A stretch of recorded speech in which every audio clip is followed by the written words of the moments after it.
បងប្អូនជឿអត់ថាកណ្ដាលថ្ងៃក្តៅដីប្រេះហួតហែងអញ្ចឹងពួកខ្ញុំអាចរកខ្យងរកក្តាមហើយមិនថាតែប៉ុណ្្នឹងទេបងប្អូនអាចរកបានទាំងកែបទៀតថ្ងៃនេះពួកខ្ញុំនាំគ្នាចេញមកដើរលេងក្រោយផ្ទះបងប្អូនដោយសារតែនៅចិត្តក្រោយផ្ទះហ្នឹងមានបន្លាយមានតាពាំងអញ្ចឹងណាបងប្អូនហើយនាំគ្នាចេញមករកមើលខ្យងក្តាមរបស់ស្រែដើម្បីធ្វើម្ហូបអញ្ចឹងណាបងប្អូនហើយសម្រាប់ក្លុកតាពាំងដែលពួកខ្ញុំដើរមករកមើលជីកខ្យងជីកក្តាមហ្នឹងគឺអត់មានទឹកទេបងប្អូនបានឃើញយ៉ាងគឺដីប្រេះហួតហែងដោយសារតែវាជាតាពាំងកាលណាតែដល់ខែវស្សាគឺមានទឹកឡើងមកលិចអញ្ចឹងណាបងប្អូនទៅពេលអញ្ចឹងទៅគឺមានខ្យងមានក្តាមវានៅនឹងដល់ពេលទឹកស្រកទៅគឺតាពាំងអីហ្នឹងក៏វាស្រកដែរទៅពេលអញ្ចឹងក្តាមអីហ្នឹងគឺវានៅក្រាំងដូចខ្យងនេះគឺវានៅក្រាំងនៅក្រោមដីអញ្ចឹងឯងបងប្អូនវានៅក្រាំងរស់នៅក្រោមដីអញ្ចឹងឯងបងប្អូនរាប់ថ្ងៃរាប់ខែរហូតដល់រដូវវស្សាចូលម្ដងមានភ្លៀងធ្លាក់ជោគជុំលិចតាពាំងអីអញ្ចឹងទៅបានវាចេញមកក្រៅវិញហើយបើនិយាយរឿងភ្លៀងវិញបើគុំតែកាលពីម៉ានថ្ងៃមុននឹងមានភ្លៀងធ្លាក់ជោគជុំទេមើលមិនអញ្ចឹងពួកខ្ញុំក៏មិនអាចរកខ្យងរកក្តាមបានហូបដែរបងប្អូនដូចខ្ញុំបាននិយាយប្រាប់បងប្អូនអញ្ចឹងកាលណាតែមានភ្លៀងធ្លាក់ដល់ជោគជុំក្លុកតាពាំងទៅខ្យងវាចេញមកខាងក្រៅហើយខ្យងដែលចេញមកក្រៅដោយសារតែភ្លៀងកាលពីម៉ានថ្ងៃមុនហ្នឹងគឺសិតតែខ្យងដែលចាញ់បោកទឹកភ្លៀងទេបងប្អូនដោយសារតែភ្លៀងខែហ្នឹងមិនមែនភ្លៀងខែវស្សាណាបងប្អូនគឺគ្រាន់តែ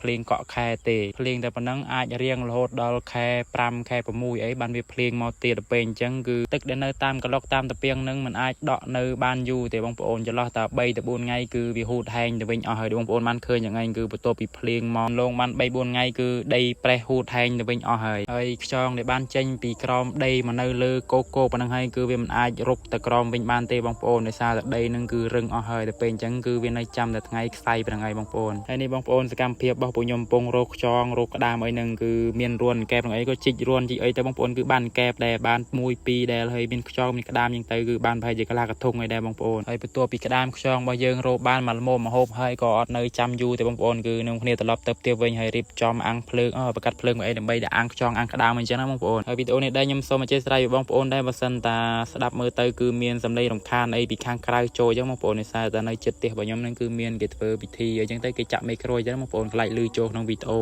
ព្រោះថា admin ខ្ញុំហ្នឹងគឺរៀងរករាទីហើយបងប្អូនគឺមានជាបន្ទប់អីធ្វើជា studio អីបញ្ចូលសលេងពីគេទេបងប្អូនគឺនៅអង្គុយបញ្ចូលតាមកណ្ដាលវាស្រែអញ្ចឹងបងប្អូនគឺមានសលេងចរិតសលេងអីវាយំលេឡំគ្នាអញ្ចឹងណាហ្នឹងហើយបងប្អូនហើយនេះខ្យងកែបអីហ្នឹងបន្ទាប់ពីពួកខ្ញុំអាំងមកស្ទុះមកឥឡូវគឺឆ្អិនហើយបងប្អូនហើយគឺពួកខ្ញុំក៏នាំគ្នាអង្គុយហូបអញ្ចឹងបងប្អូនហើយឥឡូវនាំបងប្អូនមកហូបមួយខ្ញុំទាំងអស់គ្នា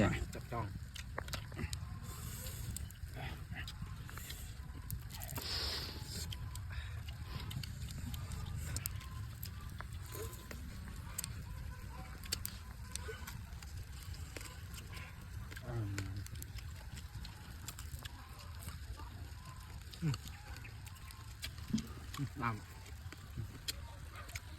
rồi đó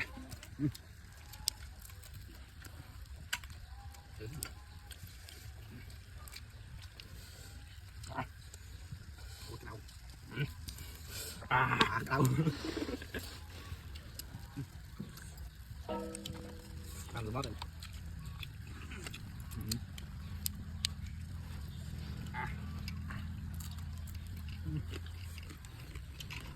tức không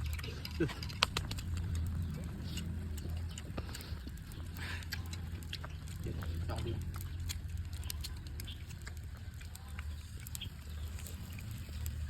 tất cả mất rồi kẹp sài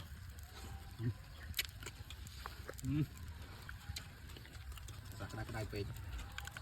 chập đai liệt